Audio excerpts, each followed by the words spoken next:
Contrairement à ce que la majorité des gens pensent, la véritable frontière qui sépare les riches des pauvres ne réside pas dans le solde de leur compte en banque, mais plutôt dans le cadre de leur esprit, dans leur mentalité face à la vie, aux opportunités et aux défis. Alors, quels sont ces traits distinctifs qui définissent le riche du pauvre?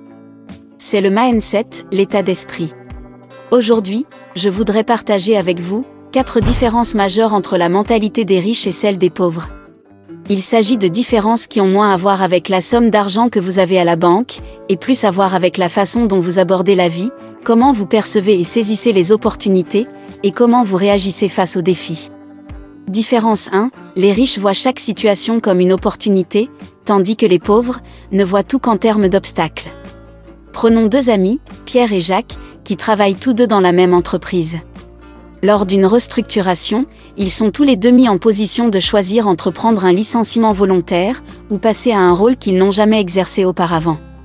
Pierre, qui a toujours cultivé une mentalité de croissance, perçoit cela comme une occasion de se réinventer. Il décide de prendre le licenciement volontaire, utilisant l'indemnité pour investir dans une formation en ligne en marketing numérique, un domaine qui l'a toujours passionné. Il voit le changement comme une chance de sortir de sa zone de confort et d'acquérir de nouvelles compétences. Il passe donc plusieurs mois à étudier avec acharnement, développe une expertise et finit par créer une agence de marketing numérique prospère. Jacques, en revanche, a une mentalité plus limitée. Il voit la restructuration comme un grand obstacle, un coup du sort. Il décide de rester dans l'entreprise, mais se retrouve malheureux dans son nouveau rôle, ce qui affecte sa performance et sa satisfaction professionnelle. Au lieu de voir la situation comme une opportunité de croissance, il est paralysé par la peur du changement et finit par stagner dans sa carrière. Ces 2 exemples illustrent comment une mentalité de richesse contre une mentalité de pauvreté peut affecter la façon dont les individus perçoivent et réagissent aux défis. Les personnes riches, comme Pierre, voient les défis comme des opportunités déguisées pour la croissance et l'enrichissement. Ils n'ont pas peur de sortir de leur zone de confort, parce qu'ils savent que c'est là que la vraie croissance se produit. Ils sont prêts à prendre des risques calculés, à investir du temps et des ressources pour apprendre de nouvelles compétences et explorer de nouvelles avenues. Par exemple, lorsque Pierre a appris la restructuration de son entreprise, il n'a pas paniqué ni craint pour sa sécurité. Au lieu de cela, il a vu cela comme une opportunité d'apprendre le marketing numérique, une compétence qu'il avait toujours voulu acquérir. À l'inverse, les personnes avec une mentalité de pauvreté, comme Jacques, perçoivent les défis et les changements comme des menaces à leur sécurité et à leur confort. Ils évitent de prendre des risques et restent coincés dans leur zone de confort, même si cela signifie renoncer à des opportunités potentielles d'amélioration et de progression. Par exemple, quand Jacques a été confronté à la même situation que Pierre, il a choisi de rester dans son rôle confortable, bien que moins satisfaisant, plutôt que de saisir l'occasion d'apprendre et de grandir. Cette approche différente des défis et des opportunités se reflète également dans la manière dont Pierre et Jacques gèrent leur vie au quotidien. Pierre est constamment à la recherche de nouvelles opportunités d'apprentissage et de croissance. Il lit régulièrement des livres, suit des formations en ligne, et réseaute avec des personnes qui peuvent l'aider à progresser. Jacques, en revanche, passe la plupart de son temps libre à regarder la télévision, ou à se livrer à des activités qui ne contribuent pas à sa croissance personnelle ou professionnelle. Différence 2, investissement contre consommation. Les personnes riches voient l'argent comme un outil à investir pour créer encore plus de richesse. Les personnes pauvres sont plus susceptibles de dépenser leur argent immédiatement. Lorsqu'une personne avec une mentalité de pauvreté reçoit son salaire, elle est souvent tentée de dépenser son argent presque immédiatement. Elle peut être attirée par le dernier gadget technologique, une nouvelle paire de chaussures à la mode, ou un dîner coûteux dans un restaurant chic.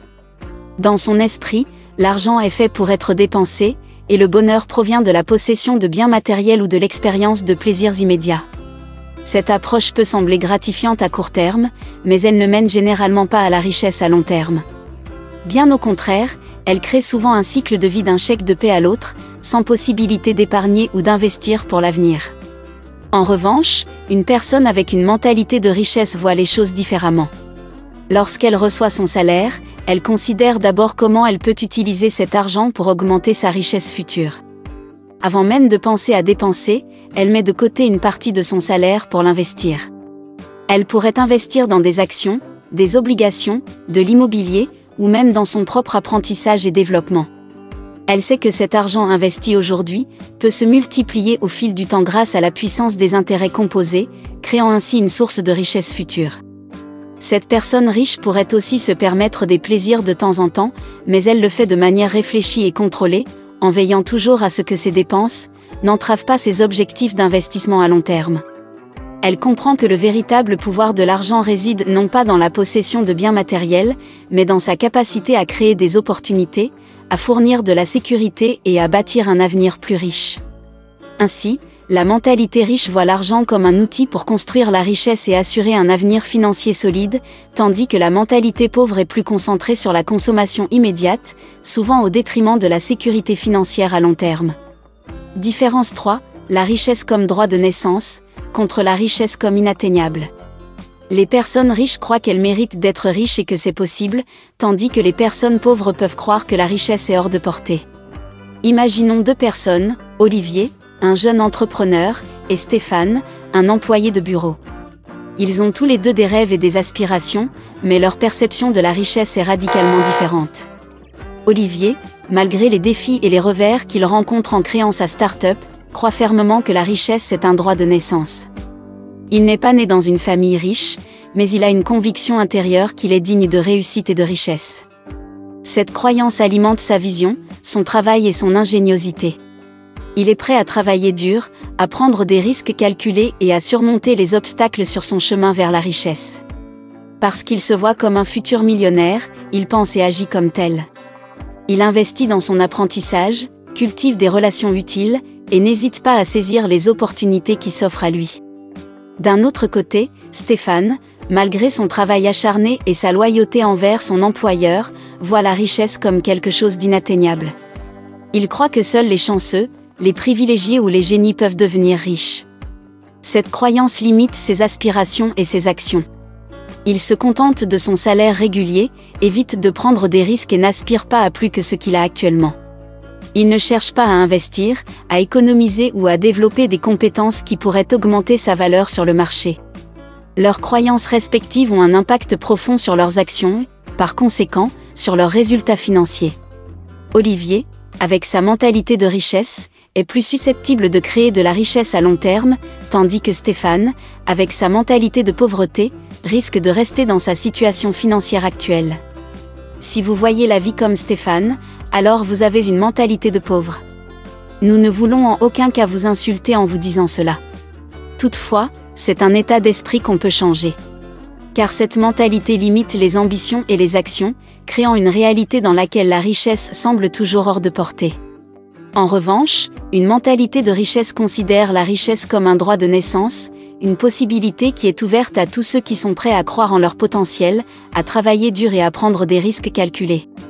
Cette mentalité favorise l'innovation, la détermination et la persévérance, des traits qui peuvent aider à surmonter les obstacles et à atteindre la richesse. Comme vous voyez, notre mentalité façonne notre réalité, et c'est à nous de choisir la mentalité avec laquelle nous voulons vivre.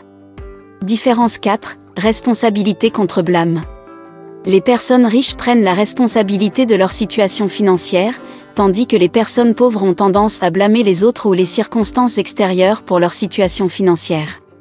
Une distinction cruciale entre les mentalités pauvres et riches réside dans la manière dont elles perçoivent et gèrent la responsabilité, en particulier en ce qui concerne leur situation financière. Les personnes ayant une mentalité de pauvreté ont souvent tendance à rejeter la faute de leur situation sur des éléments extérieurs à eux-mêmes. Ils blâment le gouvernement, la conjoncture économique, la société, leur employeur, voire leur famille ou leurs amis. Il est facile pour eux de pointer du doigt les autres, car cela les dédouane de leurs responsabilités. Dans cette perspective, ils sont les victimes de forces extérieures qu'ils ne peuvent contrôler. Ils se sentent impuissants et stagnent dans leur situation financière actuelle. En revanche, les personnes ayant une mentalité de richesse comprennent que leur situation financière est largement le résultat de leurs actions, de leurs choix et de leurs décisions. Quand quelque chose ne va pas, elles cherchent d'abord à se remettre en question et à voir ce qu'elles auraient pu faire différemment. Elles prennent la responsabilité de leur situation financière, et savent qu'elles ont le pouvoir d'influer sur celle-ci.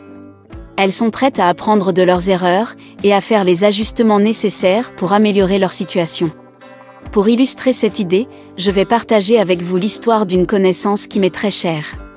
Malheureusement, elle a une mentalité de pauvreté et voici pourquoi. Elle en est à une étape de sa vie où elle n'a pas vraiment réussi financièrement, et rejette la faute sur tout le monde, sauf elle. Elle blâme le gouvernement pour ses politiques économiques, ses frères pour ne pas l'avoir suffisamment soutenue, et même ses parents pour ne pas lui avoir donné une meilleure éducation. À ses yeux, tout le monde est fautif, sauf elle.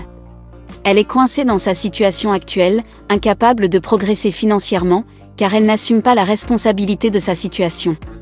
En effet, chaque fois que nous discutons, sa conversation est remplie de plaintes contre le monde entier. J'ai essayé à maintes reprises de lui faire comprendre que le problème n'est pas tant ce que les autres ont fait ou n'ont pas fait, mais plutôt comment elle a choisi de réagir à ces circonstances. Je lui ai expliqué que se focaliser sur ce que les autres auraient pu ou dû faire différemment ne l'aide pas à avancer. En fait, cela ne fait qu'augmenter son sentiment d'impuissance et de frustration. J'ai tenté de lui faire voir que le véritable pouvoir réside dans la capacité à prendre la responsabilité de sa situation, peu importe à quel point elle peut sembler difficile ou injuste. En reconnaissant qu'elle a le contrôle de sa vie, elle peut alors commencer à faire des choix plus conscients et stratégiques pour améliorer sa situation financière. Mais il est crucial de comprendre que prendre la responsabilité de sa situation financière n'est pas la même chose que de se blâmer pour tout ce qui ne va pas. Au contraire, c'est reconnaître que nous avons le pouvoir de choisir comment nous réagissons aux défis et aux obstacles qui se présentent à nous. C'est accepter que nos choix et nos actions ont des conséquences, et c'est être prêt à apprendre de nos erreurs et à faire des ajustements lorsque cela est nécessaire. C'est seulement en assumant pleinement la responsabilité de sa situation financière, qu'une personne peut commencer à identifier ce qu'elle doit changer, et à prendre les mesures nécessaires pour se relever. En fin de compte, c'est cette volonté de prendre le contrôle de sa situation financière qui distingue les personnes riches des personnes pauvres. Merci d'avoir regardé cette vidéo et d'avoir exploré les différences de mentalité entre les riches et les pauvres.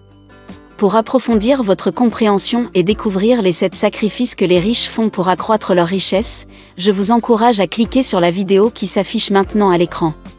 Cette vidéo vous fournira des informations précieuses pour vous aider à développer votre propre chemin vers la prospérité financière. Nous nous retrouvons là-bas.